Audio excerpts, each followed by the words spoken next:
नमस्कार दोस्तों, मैं हूं अर्पित और एक बार फिर से आपका स्वागत है। हरियाणा और महाराष्ट्र विधानसभा चुनाव की जीत से उत्साहित भारतीय जनता पार्टी अब दिल्ली फतह करने की तैयारी में लग गई है। वहीं दूसरी तरफ आम आदमी पार्टी के मुखिया अरविंद केजरीवाल लगातार तीसरी बार दिल्ली विधानसभा चुनाव जीतकर जीत की हैट्रिक की तैयारी में लगे हुए हैं। निश्चित रूप से शराब घोटाले में उनकी पार्टी के कई नेताओं के नाम आने और खुद अरविंद केजरीवाल के जेल जाने से उनकी छवि पहले के मुकाबले में कुछ धूमिल जरूर हुई है। लेकिन याद रखिएगा कि जिस तरीके से झारखंड में हेमंत सोरेन सहानुभूति की लहर पर सवार होकर प्रचंड बहुमत पाने में सफल रहे, वैसा ही कुछ इस विधानसभा चुनाव में अरविंद केजरीवाल भी करते दिखाई दे सकते हैं। वहीं कांग्रेस और राहुल गांधी का क्या रुख रहता है इस चुनाव में, यह भी निर्णायक भूमिका निभा सकता है। तो आइए चलिए देखते हैं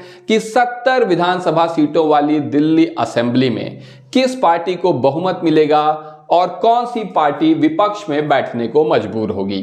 तो सबसे पहले यहां पर आपको बता दें कि आम आदमी पार्टी ने अपने प्रत्याशियों की पहली लिस्ट भी जारी कर दी है और भाजपा ने भी अपने नाम काफी हद तक कई बड़े नाम फाइनल कर लिए हैं।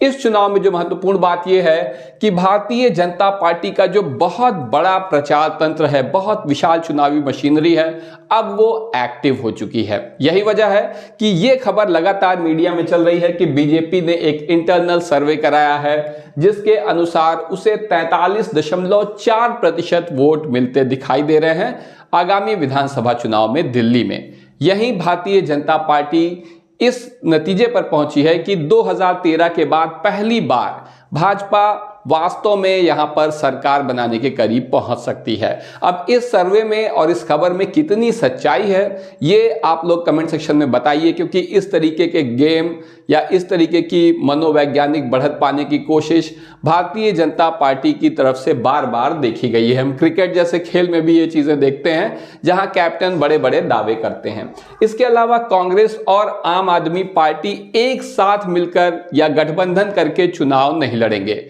ये बात फाइनल हो गई है, जिसका फायदा भारतीय जनता पार्टी को मिल सकता है। लेकिन किस हद तक मिलेगा, आइए देखते हैं कौन सी पार्टी कितने पानी में है। तो सबसे पहले हमें देखना होगा कि दिल्ली म्युनिसिपल कॉर्पोरेशन 2022 के चुनाव में इन तीनों ही पार्टियों का क्या प्रदर्शन था, इससे हमें अंदाजा लग जाएगा। तो यहां पर बात करें आम आदमी पार्टी की तो उसे 42.05% वोट मिले थे। कुल वोट का 42.05 और 134 सीट मिली थी। आपको बता दें कि दिल्ली म्युनिसिपल कॉर्पोरेशन में कुल 250 यानी 250 सीट है और बहुमत के लिए 126 यानी 126 सीटों की आवश्यकता है। तो ऐसे में आम आदमी पार्टी को 134 सीटें मिली हैं, आराम से बहुमत में है और वोटों का परसेंटेज है 42.05। अगर इसी प्रदर्शन को दोहराती है तो आम आदमी पार्टी की सरकार बन जाएगी। लेकिन यह भी ध्यान रखना है कि 2015 और 2020 में आम आदमी पार्टी को प्रचंड बहुमत मिला था और भारतीय जनता पार्टी का इन दोनों ही चुनावों में लगभग सुपड़ा साफ हो गया था।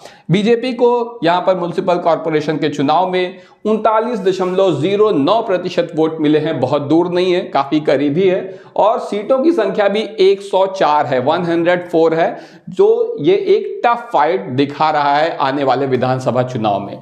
वहीं बात करें कांग्रेस की तो कांग्रेस को सिर्फ 9 सीट मिली है और वोटों का परसेंटेज है 11.68%। इसका मतलब यह है कि कांग्रेस बहुत सीट हो सकता है इस चुनाव में ना जीत पाए, लेकिन अगर वो आम आदमी पार्टी के साथ लड़ती तो निश्चित रूप से भारतीय जनता पार्टी के लिए बहुत बड़ी मुसीबत बन सकती थी। तो निश्चित रूप से मोदी जी खुश होंगे कि राहुल गांधी और अरविंद केजरीवाल साथ मिलकर नहीं लड़ रहे हैं।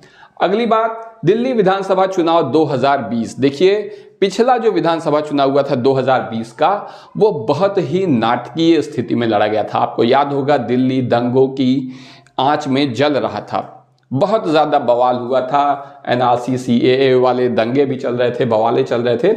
उस समय भी आम आदमी पार्टी ने 62 सीटों पर कब्जा किया था। कुल 60-70 में से 62 सीटों पर कब्जा कर लिया था। 53.57 53.57% वोट के साथ। तो आप इसी से समझ सकते हैं कि भारतीय जनता पार्टी के लिए भी अरविंद केजरीवाल और उनकी आम आदमी पार्टी को हराना उतना आसान नहीं है। इसके अलावा बीजेपी को 38.51% वोट मिले थे और 8 सीटें मिली थीं भारतीय जनता पार्टी को। वहीं बात करें कांग्रेस की, तो कांग्रेस को 4.26% वोट मिले थे और कोई भी सीट नहीं जीत पाई थी। कांग्रेस के 0 विधायक थे। ऐसे में कांग्रेस ने अब जब खुद अकेले दम पर चुनाव लड़ने का फैसला कर लिया है, तो देखते हैं कि उनका कैसा प्रदर्शन रहता है। अब हम बात करेंगे पिछले लोकसभा चुनाव में भारतीय जनता पार्टी ने दिल्ली की सभी सीटें जीत ली थीं, 7 की 7 सीटें जीत ली थीं।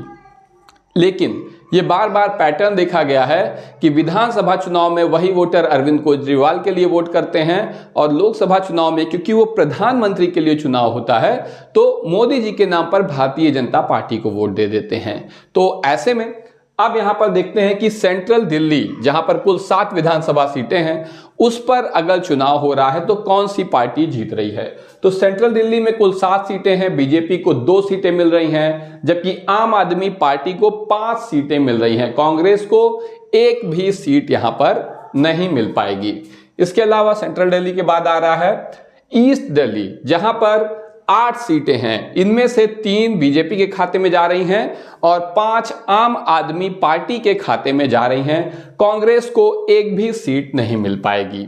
आगे देखते हैं न्यू दिल्ली, यानी कि नई दिल्ली में बीजेपी को 3 सीट मिल रही है, आम आदमी पार्टी को 4 सीट मिल रही है और कांग्रेस को यहां भी खाली हाथ रहना पड़ रहा है। तो नई दिल्ली में भी निश्चित रूप से बीजेपी थोड़ा सा पीछे है, आम आदमी पार्टी को बढ़त हासिल है। बहुत ही कांटे का मुकाबला होने जा रहा है इस विधानसभा चुनाव में। इस बार दिल्ली में नॉर्थ दिल्ली यानी उत्तरी दिल्ली में 8 विधानसभा सीटें हैं, जिसमें 4 बीजेपी और 4 आम आदमी पार्टी को मिल रही है। कांग्रेस को 1 सीट भी नहीं मिल पाएगी। बहुत कांटे की टक्कर है, लेकिन अकेले चुनाव लड़ने का कांग्रेस का डिसीजन बहुत अच्छा जाता दिखाई नहीं दे रहा है। आगे देखते हैं नॉर्थ ईस्ट दिल्ली, यानी कि उत्तर पूर्वी दिल्ली की अगर बात करें तो यहां पर भी 8 विधानसभा सीटें हैं, जिसमें से बीजेपी को 3 और आम आदमी पार्टी को 5 सीट मिलती दिखाई दे रही है। कांग्रेस को कोई सीट नहीं। निश्चित रूप से यहां पर आम आदमी पार्टी को बढ़त हासिल है। इसके अलावा नॉर्थ वेस्ट दिल्ली, यानी कि उत्तरी पश्चिमी दिल्ली की अगर बात करें तो यहां पर भी 8 सीटें हैं, 4 बीजेपी और 4 आम आदमी पार्टी के खाते में जा रही हैं। कांग्रेस को एक बार फिर से खाली हाथ रहना होगा। वहीं साउथ दिल्ली यानी कि दक्षिणी दिल्ली, बहुत ही पॉश इलाका है दिल्ली का, यहां पर 8 सीटें हैं, जिसमें से 4 बीजेपी और 4 आम आदमी पार्टी के खाते में जा रही है। कांग्रेस को कोई भी सीट नहीं मिलेगी। इसके बाद साउथ वेस्ट दिल्ली यानी कि दक्षिण पश्चिमी दिल्ली में 8 सीटें हैं और इन 8 सीटों में से बीजेपी आगे बढ़ती नजर आ रही है। 6 सीट बीजेपी को, 2 सीट आम आदमी पार्टी को मिलेगी। कांग्रेस का खाता भी अभी नहीं खुला है। वहीं वेस्ट दिल्ली यानी पश्चिमी दिल्ली की बात करें, यहां पर भी 8 सीट है, 4 बीजेपी, 4 आम आदमी पार्टी, बराबरी का मुकाबला और कांग्रेस को 1 भी सीट नहीं मिल रही है। तो ऐसे में अगर पूरा टोटल देखा जाए तो कुल 70 सीटों में से भारतीय जनता पार्टी को 33 सीटें मिल रही हैं, यानी 33। वहीं आम आदमी पार्टी को 37 मिल रही हैं, जो कि पूर्ण बहुमत 36 से 1 ज्यादा है।